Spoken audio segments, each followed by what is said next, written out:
Tentunya PGN atau Pegas ya sebagai salah satu penyedia dari sumber energi gas bumi yang sebetulnya adalah salah satu sumber energi yang memiliki pembuangan emisi yang paling rendah dibandingkan dengan sumber energi lain fosil lainnya seperti batu bara dan minyak mentah ya.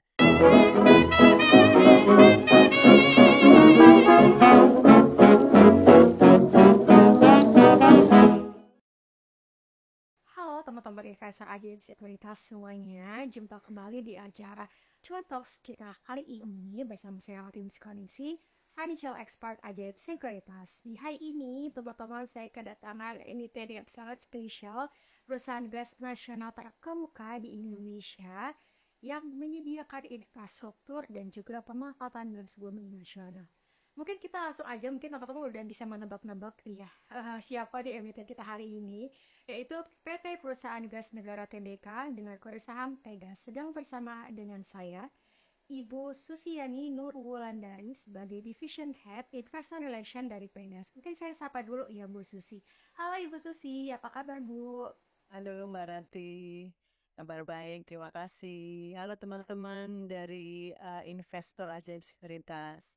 Nah, mungkin sebelum kita mengenal atau tanya-tanya lebih jauh terkait dengan prospek Pegas ke depannya ya teman-teman ya, kita akan tanya dulu nih kira-kira milestone singkat dari Pegas itu seperti apa sih Ibu Susi? Oke, baik, terima kasih Mbak Ranti. Pegas itu kalau dilihat ya, mungkin teman-teman semua sudah tahu ya perusahaan seperti apa, yaitu kami itu perusahaan yang berfokus pada transmisi dan distribusi terbesar di Indonesia ya. Nah, tapi kalau ditanya milestone-nya atau sedikit saya mungkin boleh menyampaikan mengenai historinya terkait Pegas sendiri karena cukup menarik. Pegas itu awalnya adalah perusahaan keluarga yang didirikan oleh perusahaan keluarga Belanda pada tahun sekitar 1850-an pada saat itu ya cukup sangat sudah cukup lama ya. Kemudian beberapa tahun kemudian diambil oleh pemerintah Belanda dan setelah kemerdekaan itu diambil alih oleh negara ya, pemerintah Indonesia. Selanjutnya pada tahun 1965 kami berubah menjadi perusahaan gas negara, itu tepatnya tanggal 13 Mei 1965 yang menjadi hari ulang tahun Pegas yang selama ini kami rayakan. Kemudian tahun 2003 kami melantai di Bursa Efek tepatnya itu tanggal 15 Desember ya. Desember. Kemudian ada satu titik penting, tahun penting buat kami juga yaitu pada tahun 2018 di mana kami menjadi bagian dari Pertamina Group sebagai subholding gas. Nah itu mungkin Mbak sekilas terkait ini. Kemudian juga Pegas tentunya juga dengan pengalaman yang sudah cukup panjang seperti tadi saya sampaikan memiliki beberapa competitive advantage ya Mbak ya.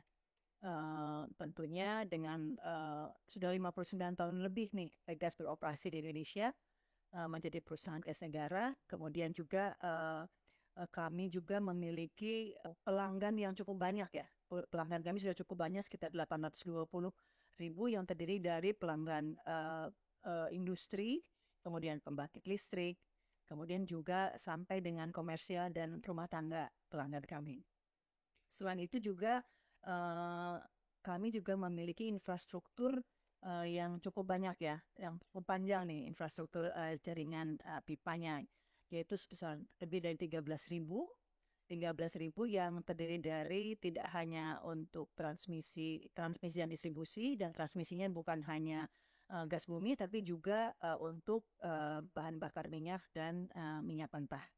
Ya, kemudian advantage lainnya dari Pegas yaitu kami juga memiliki bisnis portfolio yang cukup lengkap ya dari mulai upstream, kemudian midstream, downstream dan juga beberapa bisnis penunjang lainnya di Pegas gitu ya.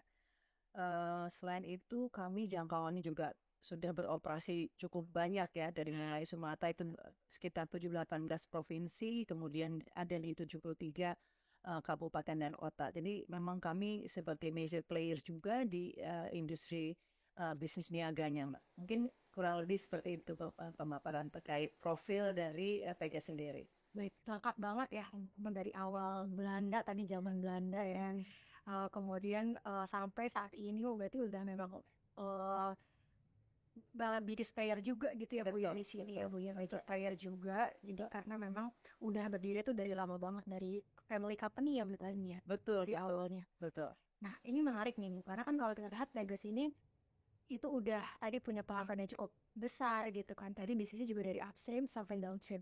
Nah mungkin Bu Susi bisa jelasin lagi nih ke teman-teman investor aja sekuritas tuh kira-kira bisnisnya Pegas mulai dari upstream sampai downstreamnya tuh seperti apa sih Bu? Mungkin bisa di-share. Boleh. Baik, terima kasih Mbak Rata. Oke, saya mungkin akan menjelaskan ya terkait portfolio bisnis dari Pegas itu sendiri. Tadi saya sampaikan di depan, kita memiliki bisnis mulai dari upstream.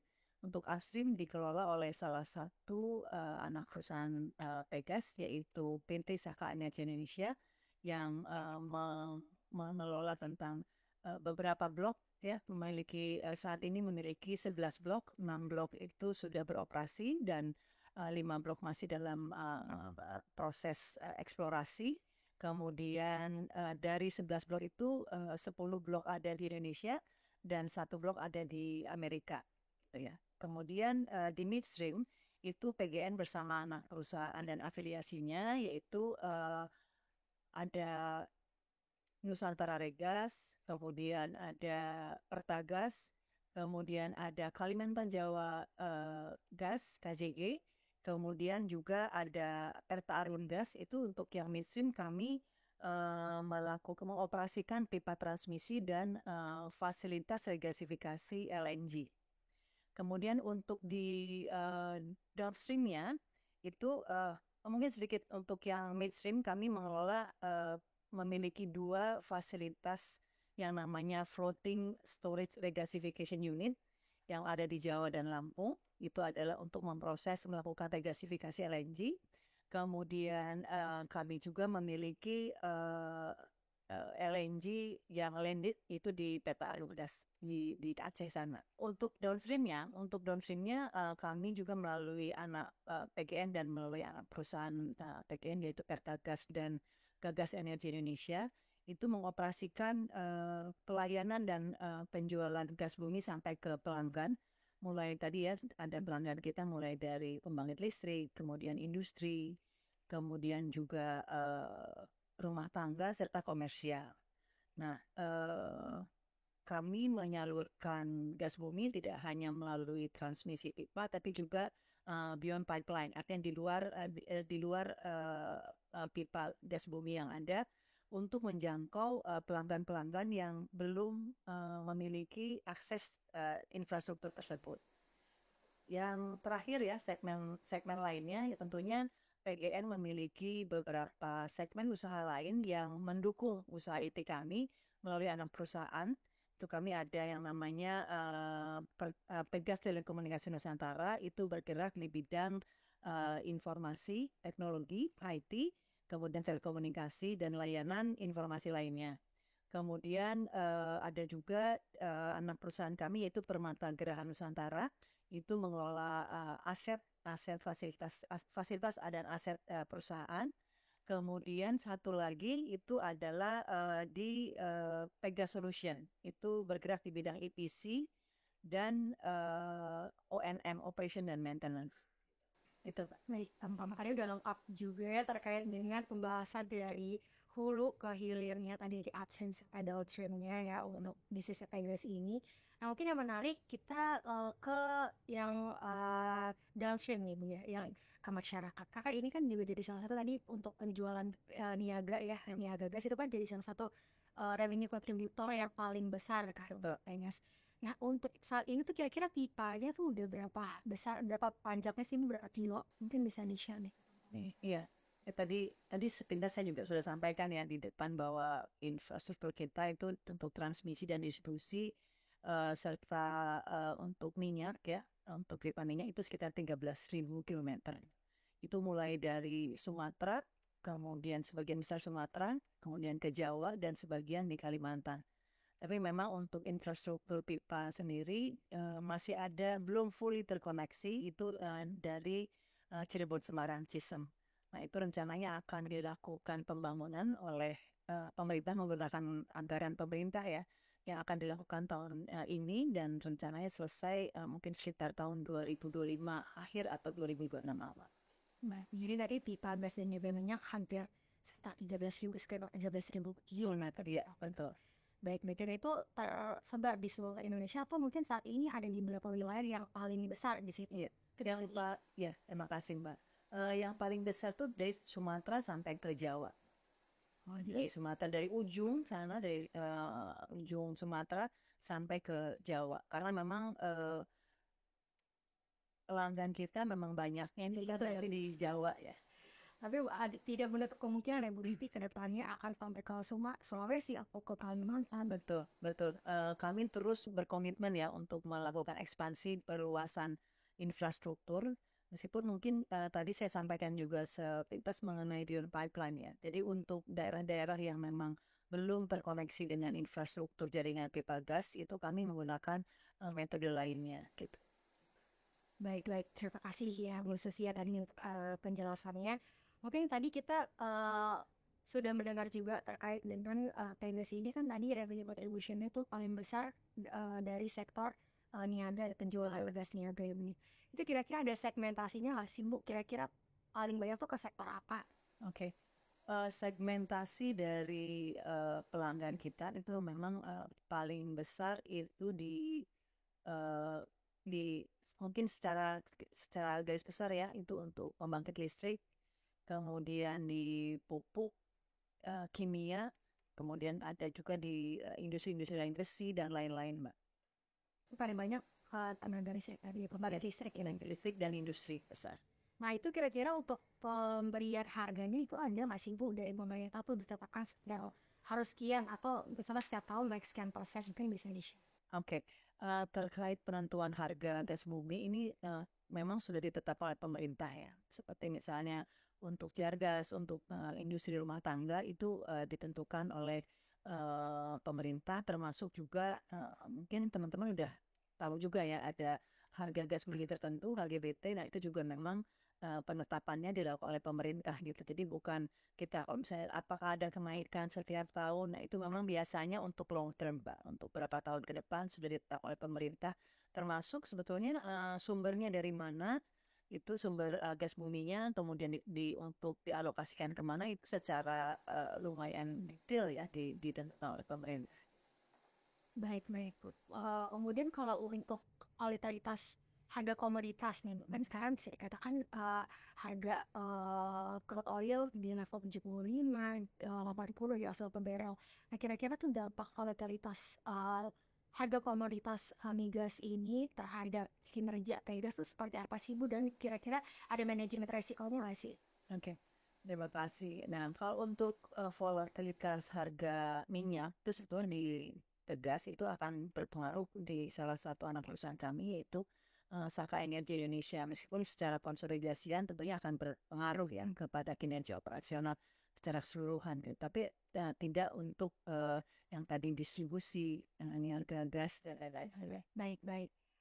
Mungkin di sini soalnya teman-teman berpikirnya kalau misal migas itu berfluktuasi mengikuti pergerakan harga migas juga gitu ya Bu ya. Kemudian kalau sekarang nih kita bahas terkait dengan kan tadi untuk migas sendiri itu ada bisnis yang lifting juga yang walaupun memang nggak sebesar penyaluran gas tadi. Kalau misal untuk lifting sendiri itu kira-kira kalau maintenance-nya atau misalnya capex yang diambahkan tuh kira-kira ada porsinya tuh kira-kira lebih besar nggak sih Bu dibandingkan dengan segmen lain?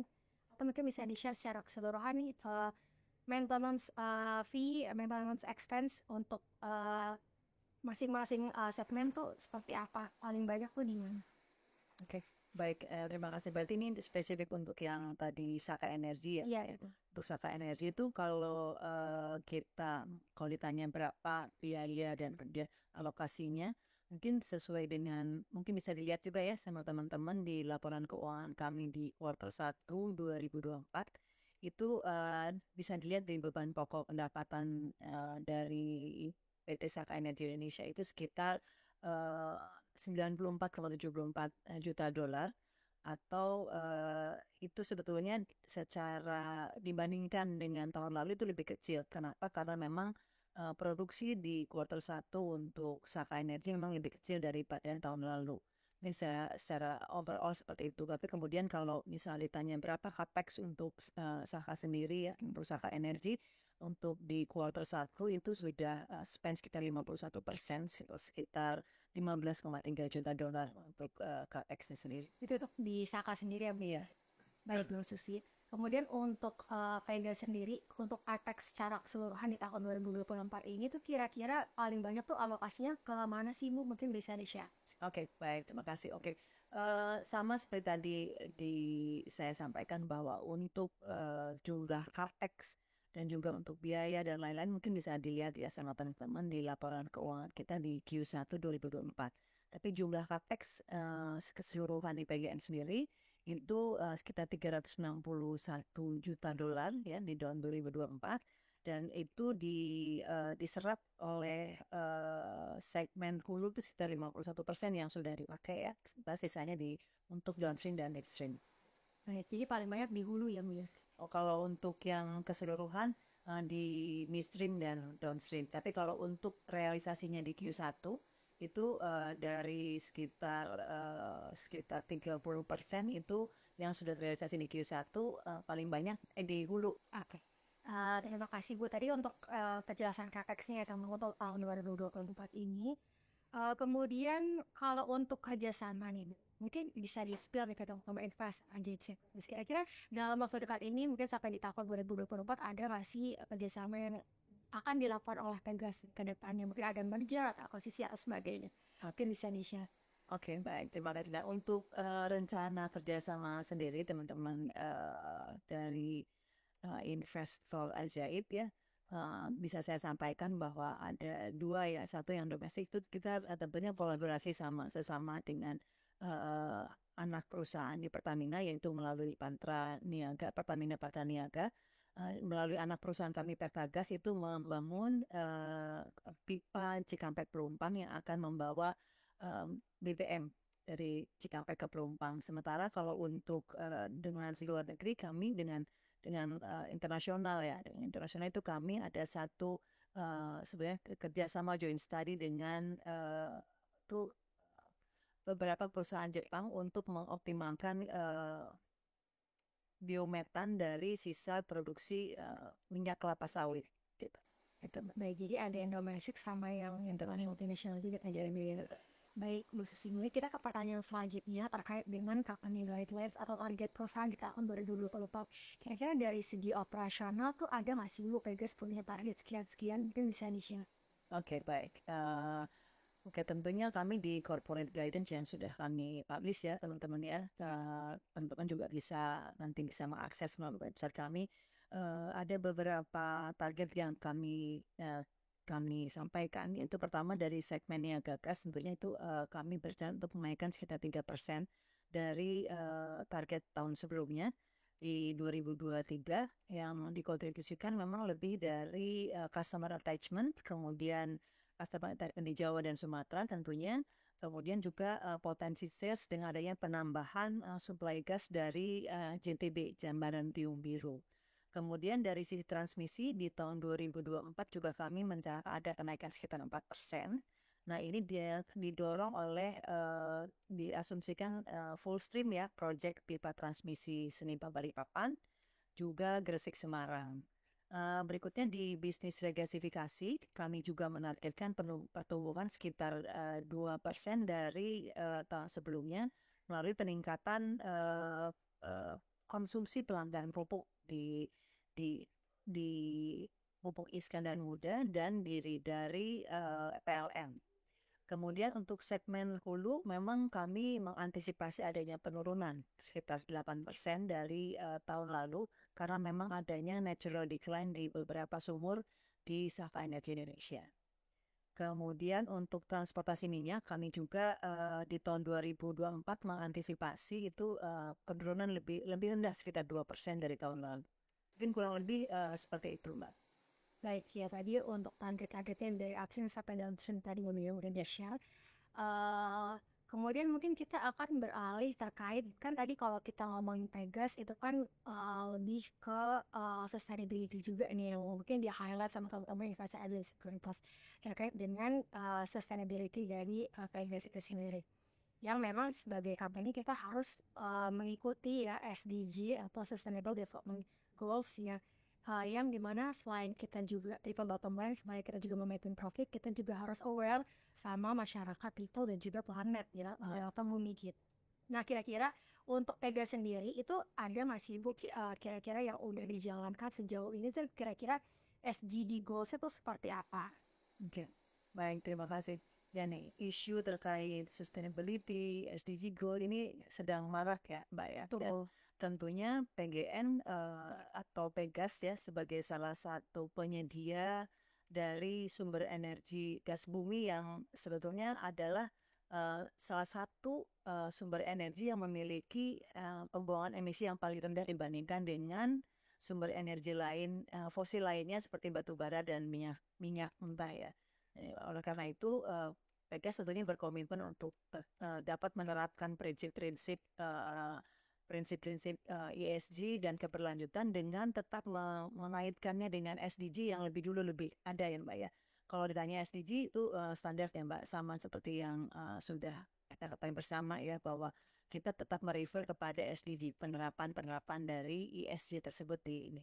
Kemudian juga tentunya PGN berkomitmen untuk mendukung pencapaian net zero emission di tahun 2060 ya. Tadi seperti saya sampaikan kita salah satu memegang peranan penting nih dalam masa transisi menuju net zero emission karena memang kita sumber energi yang paling bersih ya, relatif paling bersih dibandingkan dengan yang tadi saya sampaikan ya, energi fosil lainnya.